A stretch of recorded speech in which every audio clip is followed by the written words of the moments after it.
Hi friends, this is Suzy, your Candy Crush guru. It is April 25th, 2024, and I am here to talk about close to the very end of the All-Stars event in Candy Crush Saga for 2024. If you find these videos helpful, I'd ask that you consider liking and subscribing. It's an exciting time for those who are still in it. First, I want to say well done to those of you who have participated. Even if you got booted out, hey, I think you're in good company because a lot of you made it so much further than I did, and I congratulate you for that. And I feel very bad about folks who are no longer in the competition due to a king glitch. Some folks got, they didn't have the opportunity to continue participating and they couldn't get any information from King. Now, I do know that some folks will get called out because of cheating, but I also know from having played this in years past that sometimes there are just glitches that occur and you go to access the game and it's not there.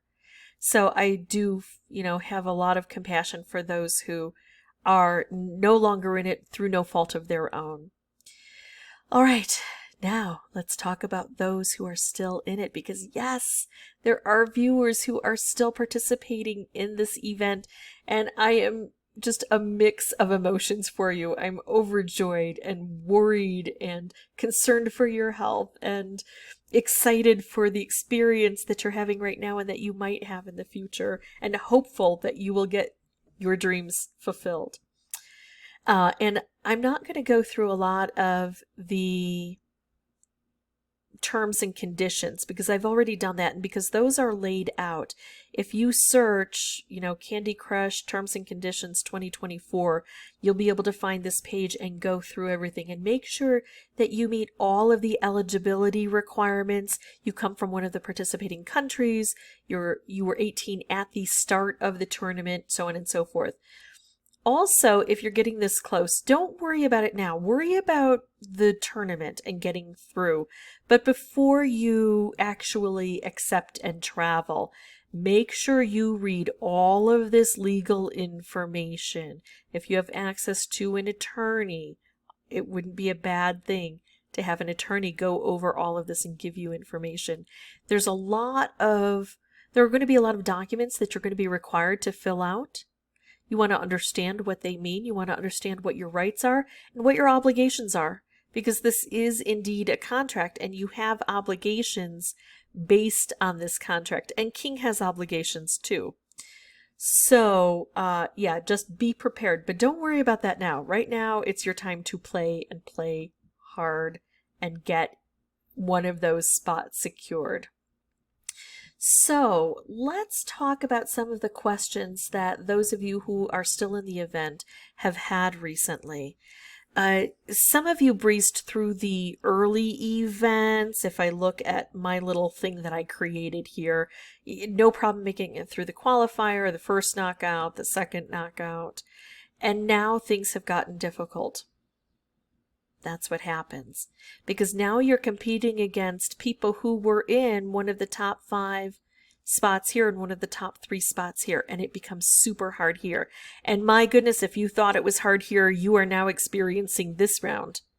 And you're realizing that you're competing against everybody who made it through the final knockouts, round 1, in the very top spot. And so now you're faced with them here. And of course, after this, it's my impression, it's my understanding, since they're selecting the top person of each leaderboard, and they say that there will be 10 people invited, that there are only going to be 10 of these final knockout round leaderboards. Maybe with, a huge number of people participating. I don't know how they whittle it down to get here. There has to be a lot of whittling based on the fact that they start with an unknown number of people who start to participate. So anyway, those of you who are here right now, some of you have been asking why you're having a hard time keeping up, that you didn't have any trouble, certainly through here and maybe not even here, but now you're just really struggling here. And how can people get so many points? I will tell you that one person who was struggling found that the top person on the leaderboard got eliminated. I mean, like, physically is no longer on the board. So it seems, and I'm glad of this, that Candy Crush is doing a better job of finding cheaters, especially in these, more difficult rounds. They're calling out the cheaters, and that is good. I mean, it could be that the person just experienced a glitch, but I think in these final rounds, it's more likely someone was cheating and found out. So, hold on. If you think it's impossible, it might not be impossible. The person who was way far ahead of you might get thrown out on a technicality. So, that's the first bit of information. Some people are cheating, and that's why they have huge, huge, huge points, and you don't seem to be able to catch up to them. But there may be redress for that. Another reason, and this is kind of one of those nebulous ones, you do have the ability to play Candy Crush offline. And so everything that you earn is just stored locally in your device. It's contained in your device and it doesn't get communicated to King. Once you reestablish a Wi-Fi connection, then everything gets uploaded. And then you get put on whatever leaderboard you're on, and your points are shown and their points are shown. And you're both blind until then. So you might be playing and playing and playing, and all of a sudden somebody whom you didn't even notice on your board before now shows up in one of the top few spots. That could be what's happening. It's a possibility. And King allows that. They do not consider it cheating or, untoward in any way. They say, nope, that's fine. You can do that. You're allowed to do that. So people could be cheating. People could be waiting to sign on. People could be more experienced than you think they are. And this happened to someone. She was in the 16,000s range, and someone was only on level 500.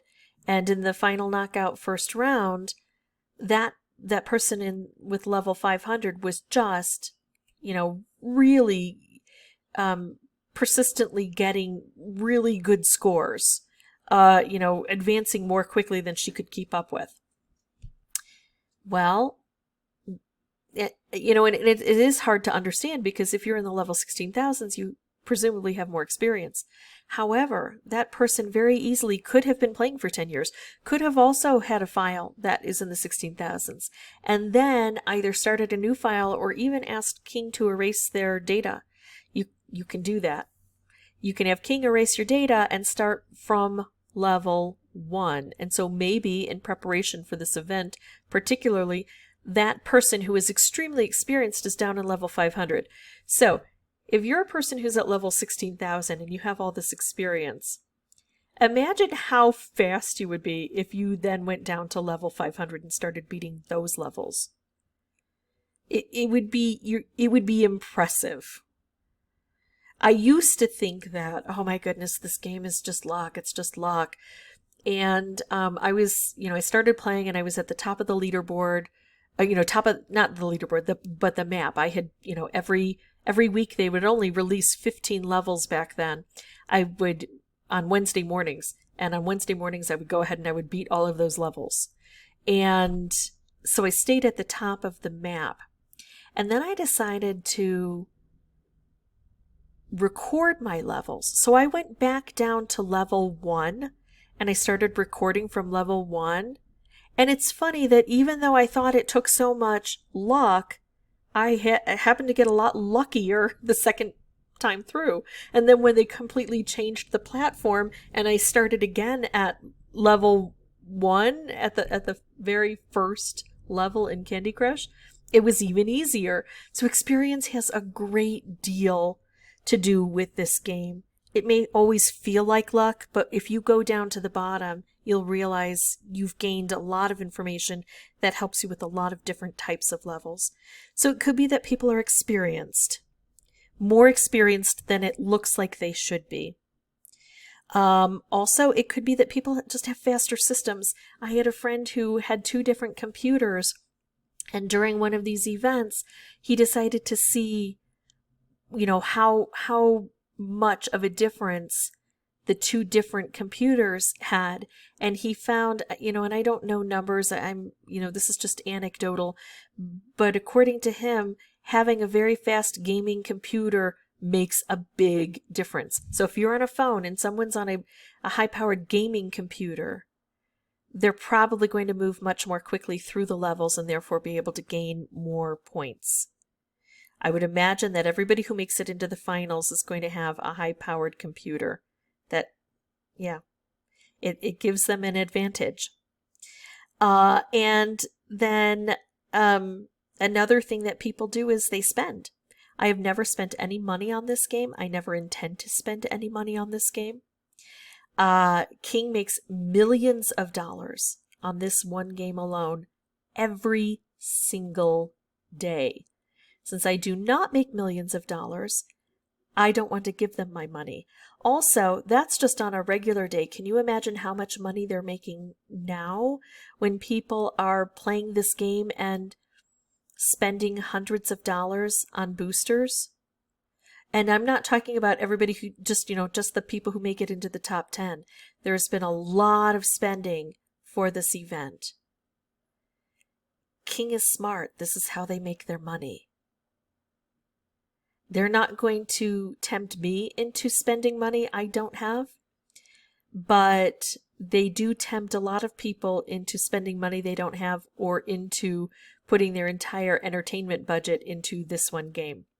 They're really good at marketing. That's how they can afford to have a $1 million prize pool and invite 10 people and their guests to LA. They make money on this game. It shouldn't surprise any of us. It may feel a little slimy that this is what they're doing. It's, it's what happens. It just is what happens. So those of you who have gotten through these other rounds and you haven't spent any money, you may find that when you get to the final knockouts, the further you go, it's incredible how much more quickly someone is gaining points. Well, if I spent $500 on the game right before the final knockout round 2, and I bought a huge number of party poppers, and I start each level with a party popper, I'm going to be moving fairly fast. And if I move fast, I'm going to be accumulating points. So there are people who are spending money on this event. Some people who spend money will make it to the top 10. Some people, most of the people who spend money on this will not. Most of the people will be knocked out. So remember that when you're making your decisions. And then the other reason, and I hate to sound, rude, but the other reason you might find other people gaining points is you're just not as good as you thought you were. Sometimes when you beat a qualifier, that was easy. I got the top 5 spot, super easy. It gives you an overinflated sense of confidence in your skills. But remember, here's the general population. Some of the people who make it onto the qualifying leaderboard, they're not even intending to play the event. They're just playing a level in Candy Crush. And then here in the first knockouts, then it's a little more competitive. Presumably the people who made it into the top 5 spots want to participate. But you still have people who forget to sign on. Hey, that was me. I totally forgot to sign on. Or didn't have as much time as that they thought they would, or weren't really planning on going all the way through. And you only have to get into the top 5 spots. So still you go, oh, well, that was easy. And then the second one, oh, it was the top 3 spots, but I made it fine. I even made it into the first spot. But then by here, you have really competitive people. And it really sorts people out. So it could be one of these things, or it could be a combination. You could have people on there who are just better skilled than you, or people who were waiting and then show up at the very end with a whole bunch of points, or people who were cheating, or people who are experienced, or people who have really fast computers, or people who are spending huge amounts of money when you're not, or it could be a combination of all of those. So it gets so rough. But remember, Only 10 people will make it, but 10 people will make it. And let's say you're in the final knockouts and you're thinking, I can't even approach the person in the first spot. Cannot do it. I'm trying and I'm still 3 million points away, and it's consistently 3 million points away, and I've stayed up all night and I can't do it. And there's 5 hours left of the game and I'm just going to give up. You can. You certainly can. I think that everyone should prioritize his or her health. I don't think that this is a very healthy system for anyone except for King's bank accounts. But if you have put in all of this effort, I'm going to recommend that you don't give up simply because someone is in a higher position than you. And here's the reason. Not everyone is going to be eligible. Remember, some folks might get knocked out for cheating. But even if that person is legitimately there and working hard like you are, maybe the person didn't read the rules correctly, and maybe their country disallows them. Maybe they won't be able to get a visa in time to travel. You don't know what's going to happen. King says they will select the first person on the leaderboard. But if that person is ineligible, they may choose someone else. So no matter where you are, work hard if you are committed to it. If you're not committed to it and you go, well, I don't really want to go to LA anyway, then, do what you want to do. Prioritize your needs. But don't give up because someone else is in the top spot. Even though the only people who are supposed to go are the folks who finish on the very top spot, there may be extenuating circumstances that allow you to compete in the live final. And then, of course, make sure that you are emotionally, psychologically ready for this. It's a whirlwind event. There's a lot of emotion involved with it. There is usually frustration anytime you travel, especially when you don't have control over the situation. You're not making the travel plans. It's fun and exciting and difficult all in one. So be prepared for that. All right. I am so excited for those of you who are still in it. I'm worried for you, but I am excited for you. And I feel so blessed, and I'm going to start crying. I feel so blessed and honored that people are asking me my advice and opinions, and seeking out communication with me. I'm honored. All of you. So those of you who are still in it, you've got a cadre of people behind you wanting the best for you, and we will continue to support you through the event. If any of you has any questions or comments, feel free to put those below. And as always, thank you so much for watching. Bye-bye.